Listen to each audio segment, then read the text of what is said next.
എൻ്റെ main struggle ഈ ഒരു സിവിൽ സർവീസ് അക്കാഡമി തുടങ്ങിയതിന് ശേഷം എൻ്റെ മെയിൻ സ്ട്രഗിൾ എന്ന് പറയുന്നത് എൻ്റെ ഒരു ഉദ്ദേശം, അതായത് ഈ ഒരു സംഭവം തുടങ്ങുമ്പോൾ എനിക്കൊരു ഗോൾ ഉണ്ടായിരുന്നു, എൻ്റെ മനസ്സിലൊരു വിഷൻ ഉണ്ടായിരുന്നു. ആ വിഷൻ എന്ന് പറയുന്നത് അഫോർഡബിൾ ആയിട്ട് കുട്ടികൾക്ക് പഠിക്കാൻ പറ്റണമെന്നുള്ളതാണ്.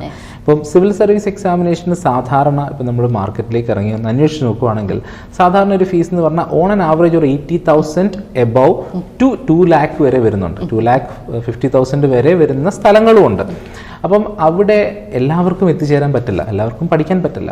അപ്പോൾ അതിനെ അഫോർഡബിൾ ആക്കുക എന്നുള്ളൊരു ഉദ്ദേശ ലക്ഷ്യത്തിൻ്റെ പുറത്താണ് ഞാൻ തുടങ്ങിയത്. അപ്പോൾ ഞാൻ ഇതിന് ഇട്ടിരിക്കുന്ന പ്രൈസ് എന്ന് പറയുന്നത് 12,000 റുപ്പീസാണ്. അപ്പോൾ 12,000 എന്ന് പറയുമ്പോൾ ഒരു മാസം ഒരു കുട്ടിക്ക് ഇൻവെസ്റ്റ് ചെയ്യേണ്ടി വരുന്നത് 1000 രൂപയാണ്.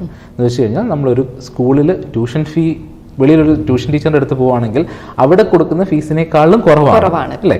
അപ്പം അങ്ങനെ നോക്കുമ്പം 12 മാസത്തേക്കാണ് ഈ ഒരു പ്രോഗ്രാം. ആ 12 മാസത്തേക്ക് 12,000 രൂപയാണ് നമ്മൾ കൊടുക്കുന്നത്. ഇത് ആളുകൾക്ക് ഡൈജസ്റ്റ് ആകുക എന്നുള്ളതായിരുന്നു ഏറ്റവും ബുദ്ധിമുട്ട്. കാരണം അവർ നോക്കുമ്പോൾ ഇത്രയും വലിയൊരു എക്സാമിനേഷൻ, ഇതിനു വേണ്ടിയിട്ടുള്ള പഠനത്തിന് എവിടെ നോക്കിയാലും ലക്ഷക്കണക്കിന് രൂപ കൊടുക്കണം. ആ സംഭവം നിങ്ങൾക്ക് എങ്ങനെയാണ് 12,000 രൂപയ്ക്ക് കൊടുക്കാൻ പറ്റുന്നത്? ഈ ചോദ്യത്തെയാണ് ഞാൻ ഏറ്റവും കൂടുതൽ ഫേസ് ചെയ്തിട്ടുള്ളത്. അപ്പം അവരിതിനെ കാണുന്നത് ചീപ്പ് പ്രോഡക്റ്റാണ്. ഒന്നുകിൽ നമ്മളെ പറ്റിക്കാനായിട്ടുള്ളതായിരിക്കും, അല്ലെങ്കിൽ ചീപ്പായിരിക്കും. ഇങ്ങനൊരു മൈൻഡ് സെറ്റ് ജനറലി മനുഷ്യർക്കുള്ളിൽ വരും. അപ്പം എനിക്കിത് കൊടുക്കാൻ സാധിക്കുന്നത് ഞാൻ ഇതിനെ എല്ലാം റെക്കോർഡ് ചെയ്തിരിക്കുകയാണ്. ഓരോ ക്ലാസ്സസും സിലബസ് ബേസ്ഡ് ആയിട്ട് എല്ലാ സിലബസിനെയും കവർ ചെയ്തുകൊണ്ട് റെക്കോർഡ് ചെയ്തിട്ടുള്ളത് കൊണ്ട് തന്നെ എനിക്കിത് കൊടുക്കാൻ സാധിക്കും. പിന്നെ എൻ്റെ ഉദ്ദേശ ലക്ഷ്യം ഇതായിരുന്നു. അപ്പോൾ ഈ ഒരു സ്ട്രഗിളാണ് ഞാൻ ആക്ച്വലി ഏറ്റവും കൂടുതൽ ഫേസ് ചെയ്തിട്ടുള്ളത്. അതിന് പറയാനായിട്ടുള്ള കാര്യം, നമുക്കടുത്തുള്ള നമ്മളെ ഏറ്റവും നന്നായിട്ട് അറിയാവുന്ന ആളുകൾക്ക് പോലും അവർക്ക് പോലും ചിലപ്പോൾ ഡൗട്ട് വരും. കാരണം എങ്ങനെയാണ് ഈ ഒരു സംഭവം സാധ്യമാകുന്നെന്നുള്ളത്. ഇപ്പോൾ അവർക്ക് ആ ഡൗട്ടില്ല.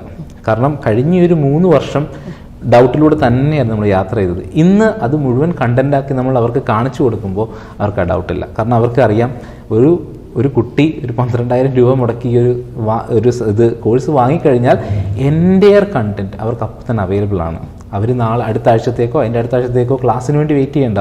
എൻ്റെയർ കണ്ടൻറ്റ് അവർക്ക് അവൈലബിൾ ആണ്. സോ അതായിരുന്നു ഞാൻ ഫേസ് ചെയ്ത ഏറ്റവും വലിയ ഡിഫിക്കൽറ്റി.